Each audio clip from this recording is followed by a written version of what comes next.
Kita simak ceramah berikutnya yang akan disampaikan oleh beliau Bapak Maulana Basyarat Ahmad Sanusi, MPD.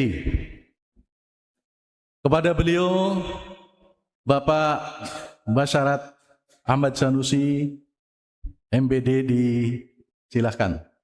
Nare takbir, nare takbir.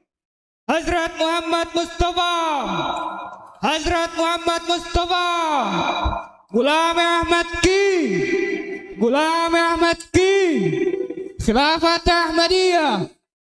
Nare takbir.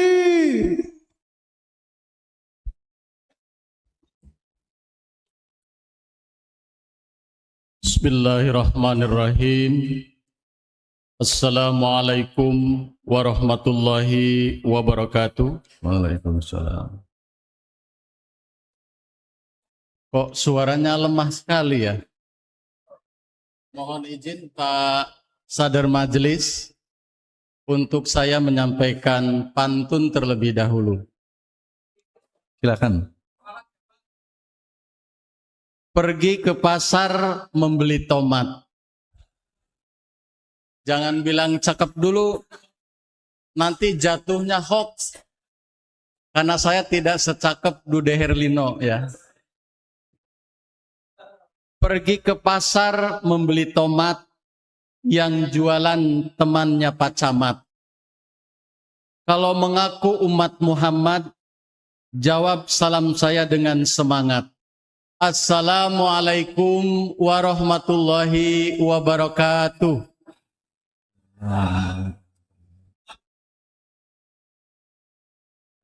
Nampaknya kalau dikasih humor pada semangat ini ya.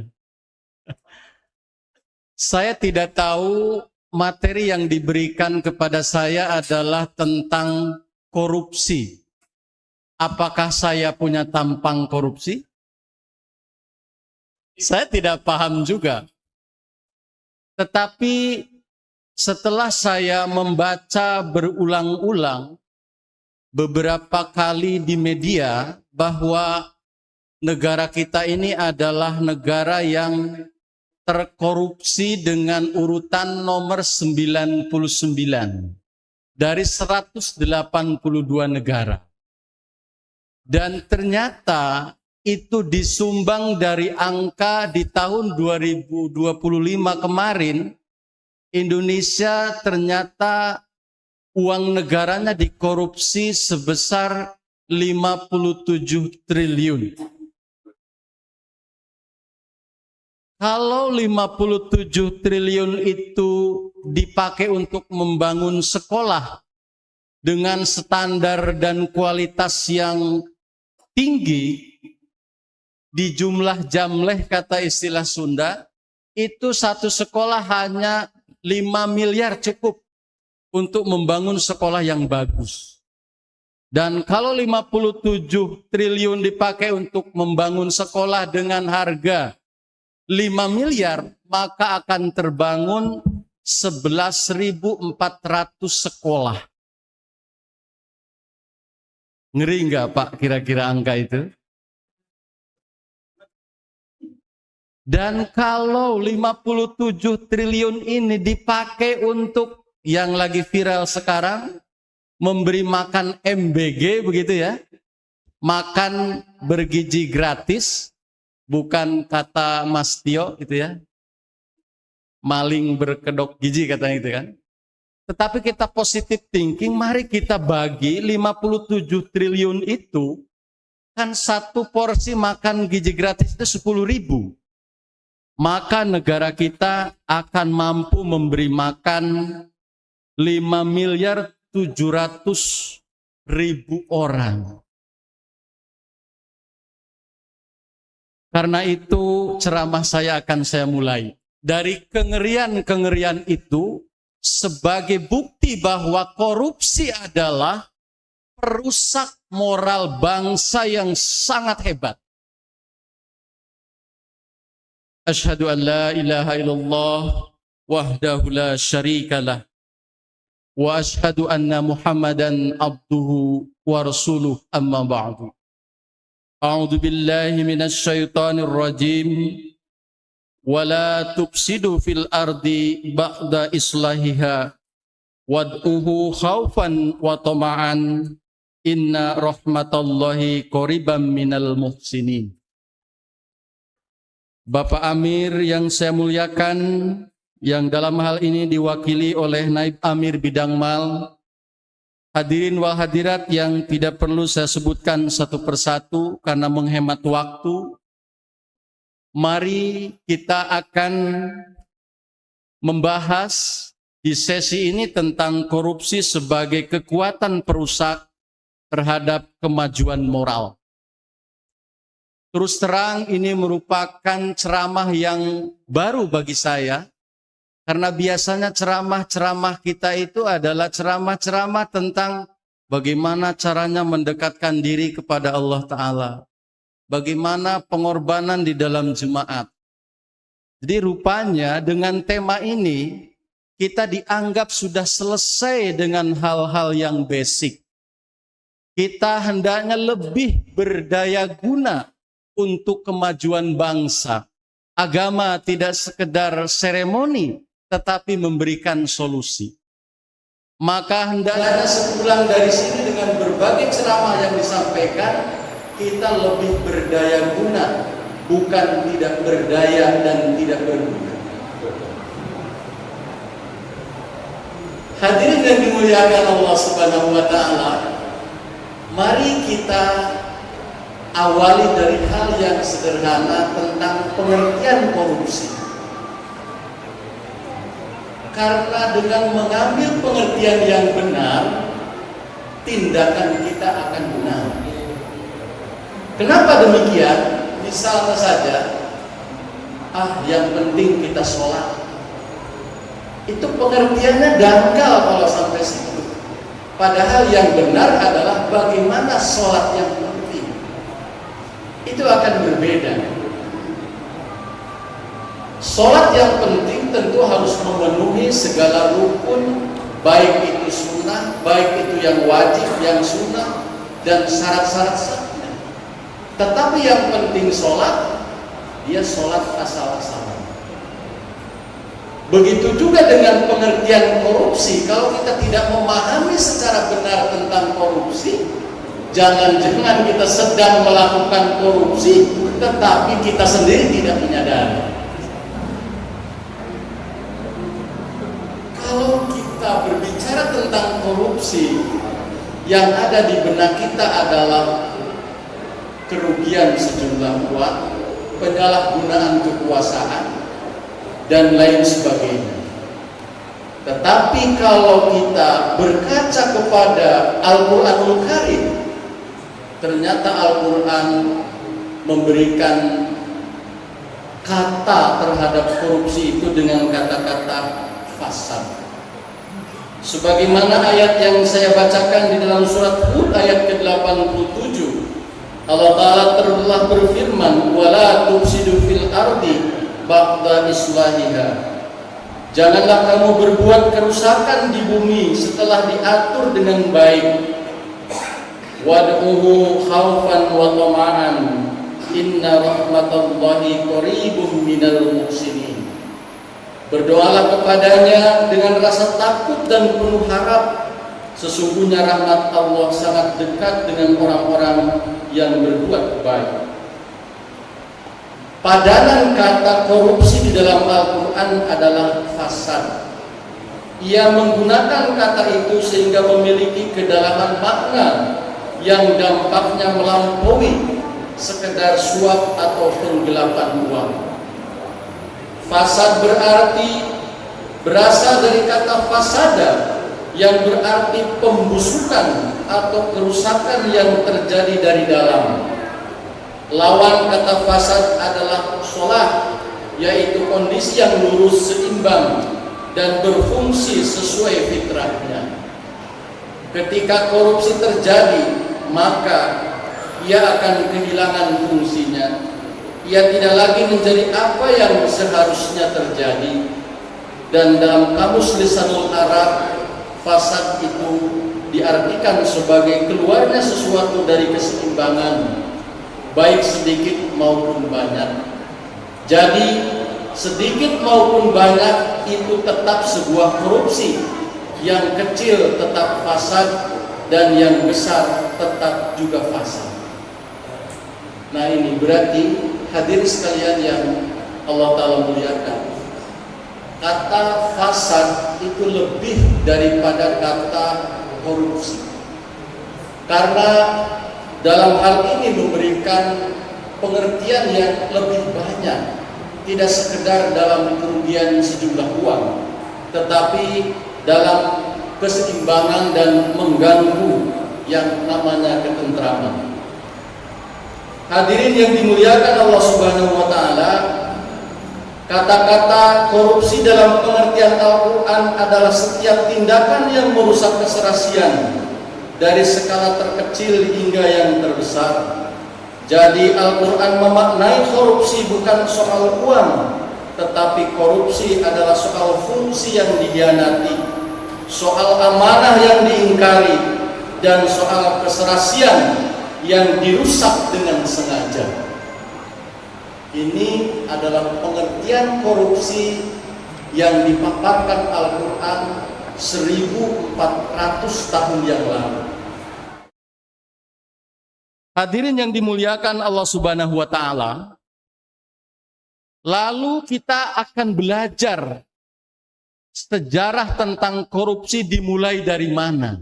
Berlandaskan kepada ayat Al-Quran, kita akan mendapati satu kaum yang kepadanya diutus Nabi Syuaib. Ia adalah kaum Madyan. Kaum Madyan adalah hidup sekitar 1500 sebelum Masehi. Dan kalau dengan rentang waktu sampai 2026 sekarang, berarti 3526 tahun yang lalu korupsi sudah berjalan. Maka suatu hal yang sangat berakar sekali ketika korupsi kemudian terjadi di masa kita sekarang ini, itu sudah runtutan sejarah yang lama sekali. Bagaimana Al-Quran menyebutkan tentang itu? Allah Ta'ala berfirman, وَلَا تَبْخَسُوا النَّاسَ أَشْيَاءَهُمْ وَلَا تَعْصَوْا فِي الْأَرْضِ مُفْسِدِينَ. Janganlah kamu merugikan manusia dengan mengurangi hak-haknya, dan janganlah berbuat kerusakan di bumi.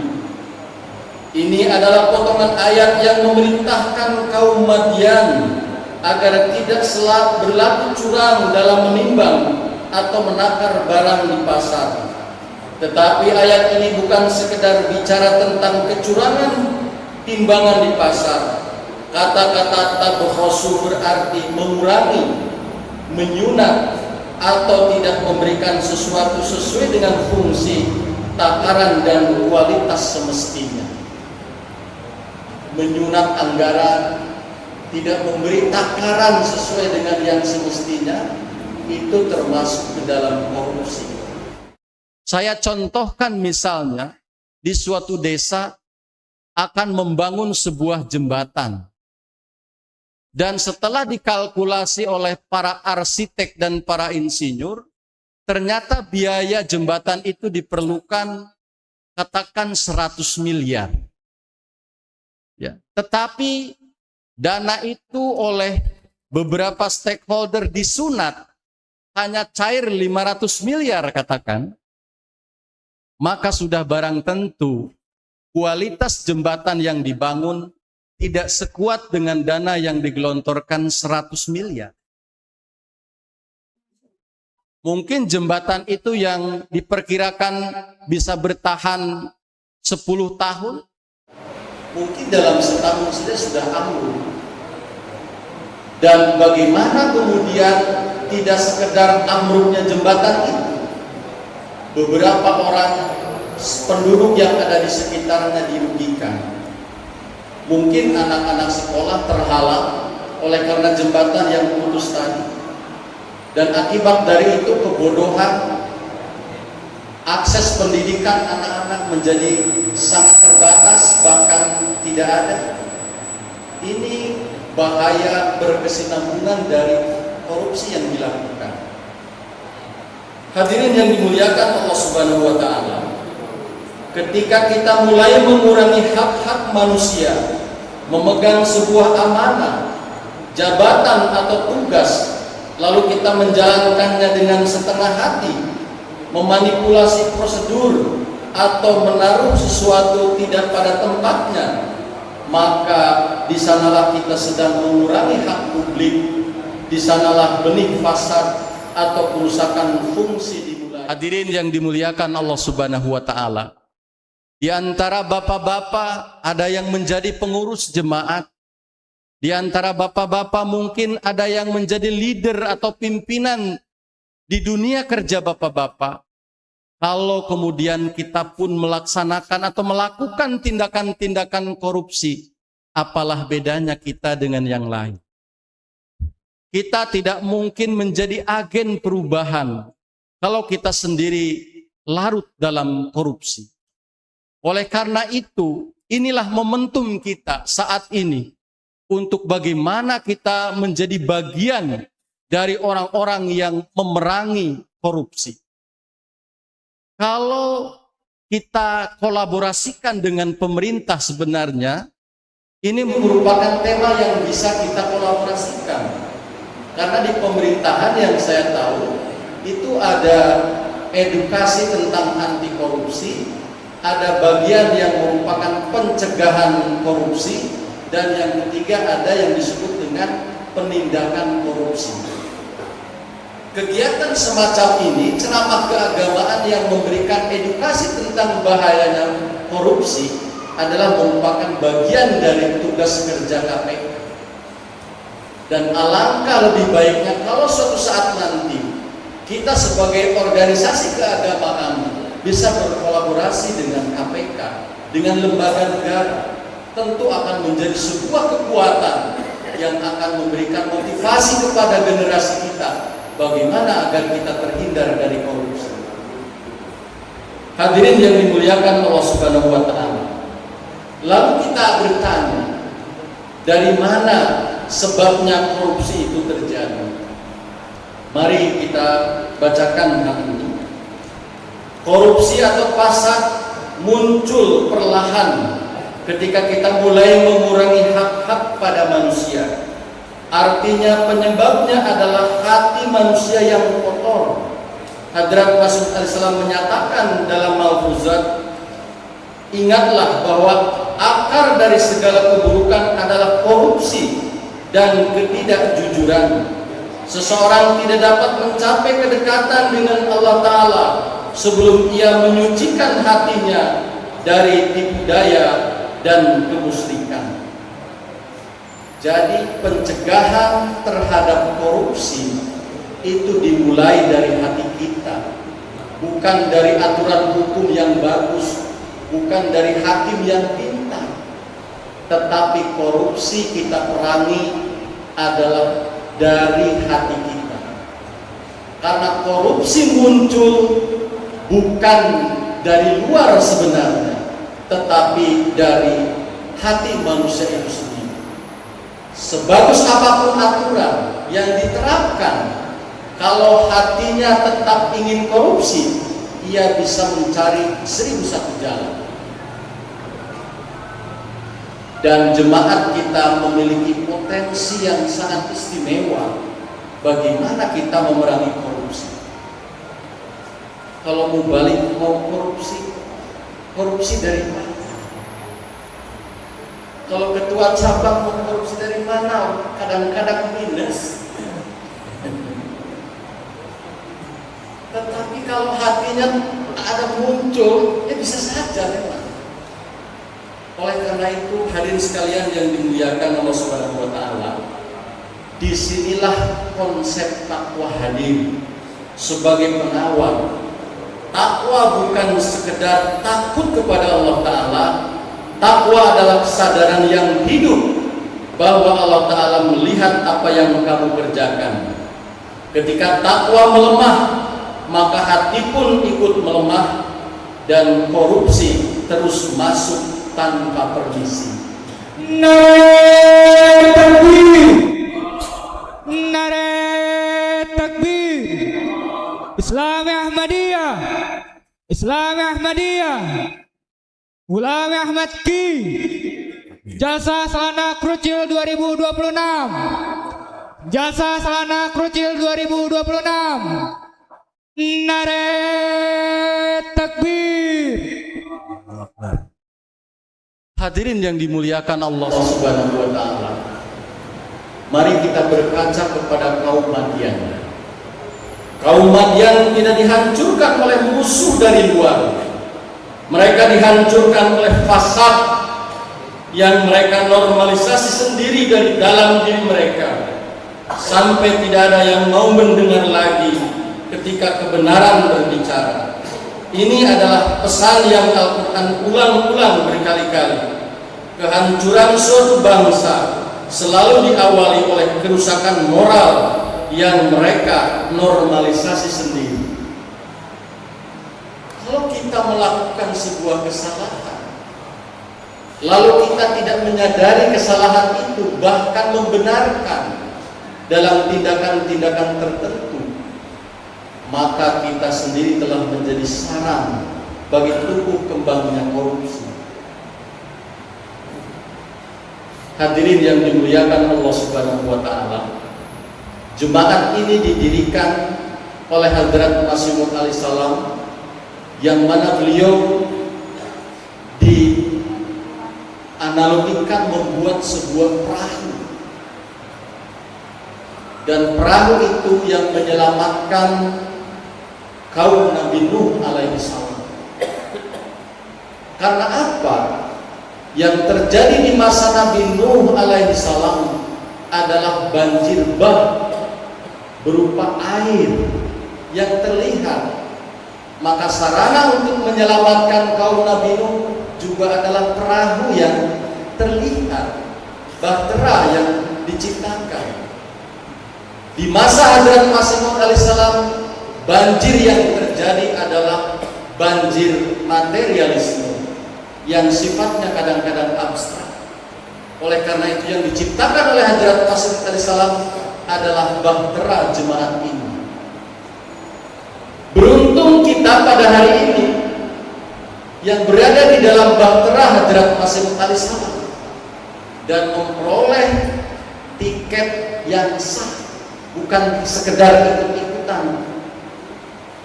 Karena apa? Karena kita telah berada di dalam bahtera yang ditakdirkan oleh Allah Subhanahu wa Ta'ala untuk selamat dari banjir materialisme.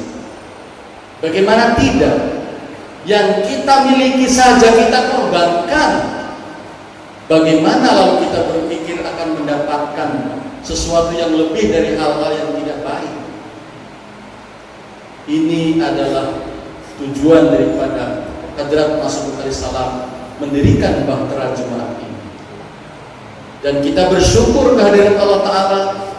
Kita ini adalah orang-orang yang sedang berada di awal abad kedua dari eksistensi Jemaat Ahmadiyah Indonesia. Dan seperti Pak Naib Amir katakan, jalsah kita adalah pengguna anggaran pertama di awal tahun finansial kita. Hadirin yang dimuliakan Allah Subhanahu wa Ta'ala, ini adalah momentum bagi kita untuk senantiasa memperbaiki diri. Lalu kita akan belajar apa sebetulnya sumbangsih dari Islam terhadap korupsi ini.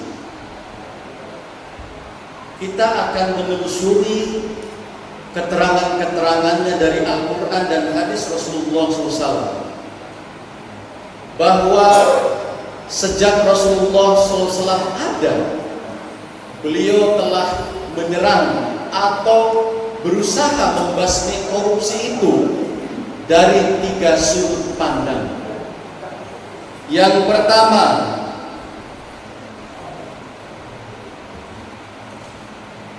kita harus menghilangkan ekosistem yang namanya suap.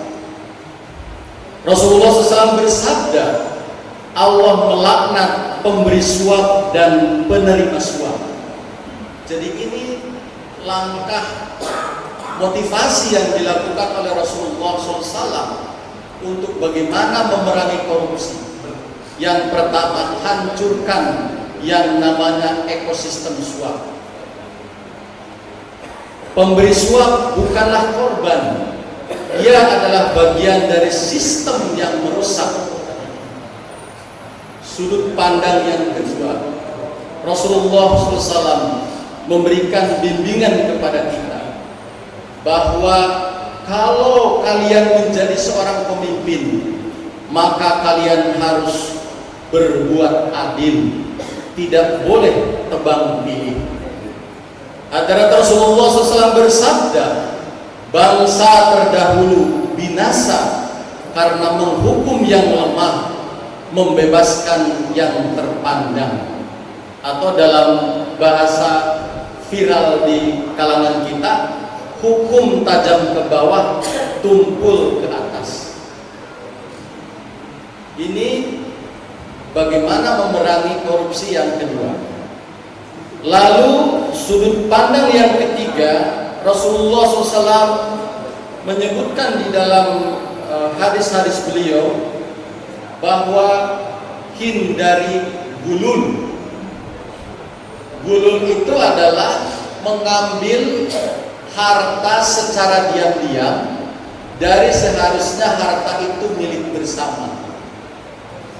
Bagaimana tuntunan Rasulullah? Beliau bersabda, mengambil diam-diam dari yang diamanahkan lebih berbahaya dari pencurian biasa karena dilakukan dari dalam oleh yang dipercaya. Kembalikan walaupun hanya jarum dan benang. Bayangkan, Bapak Ibu sekalian, Rasulullah SAW menyebutkan kalau jarum dan benang itu milik bersama, milik negara, itu jangan diumpetin, harus dikembalikan. Jarum itu kan sesuatu yang sederhana, benang itu sesuatu yang tidak memiliki kekuatan seperti kekuatan baja. Tetapi bagaimana Rasulullah SAW memberikan motivasi kepada kita untuk berhati-hati terhadap harta yang bukan hak kita. Rasulullah mencontohkan hanya sebiji jarum dan sehelai benang. Itu pun harus dikembalikan kalau itu bukan milik kita. Hadirin yang dimuliakan Allah Subhanahu wa taala. Karena konsekuensi daripada orang yang korupsi, Rasulullah menyebutkan ia akan memperoleh kehinaan. Yang kedua adalah nar, ia akan masuk ke dalam api neraka. Dan yang ketiga adalah syanar, ia akan mendapatkan aib di muka umum. Ini yang diingatkan oleh yang mulia Rasulullah SAW kepada kita sekalian. Oleh karena itu, marilah kita menghindarkan diri dari perbuatan-perbuatan korupsi, sekalipun itu hal-hal kecil. Misalnya korupsi waktu. Seharusnya kita mulai jam sekian, kita mengulur-ulur waktu. Itu pun bagian dari korupsi. Kemudian ada uang pelicin. Ini kedengarannya sudah lumrah, tapi itu juga merupakan bagian dari yang disebut sebagai korupsi, seperti yang diterangkan Al-Quran dan hadis-hadis tadi. Yang selanjutnya, hindari penyalahgunaan jabatan dan fasilitas yang diberikan. Tidak boleh nepotisme dan lain sebagainya.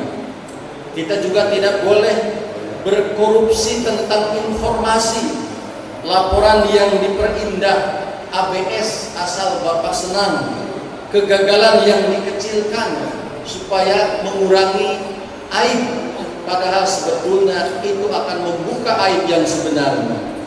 Dan kita juga tidak boleh diam ketika ada hal-hal yang kita saksikan dan itu merupakan ketidakadilan. Hadirin yang dimuliakan Allah Subhanahu wa taala, saya kira inilah yang bisa kita lakukan di dalam kehidupan kita sehari-hari. Bagaimana kita menjadi agen-agen yang akan memberantas korupsi. Mari kita mulai dari diri kita sendiri, keluarga kita, lalu kita tularkan kepada tetangga kita, masyarakat kita, dan insya Allah ta'ala tatanan bangsa dan negara akan baik ketika setiap individu itu kemudian melakukan kebaikan. Jadi ceramah saya akan saya ringkas dalam 2 kata saja. Mari kita ikuti. Beramal baik, yes. Korupsi, no. Siap? Beramal baik, yes. Korupsi, no.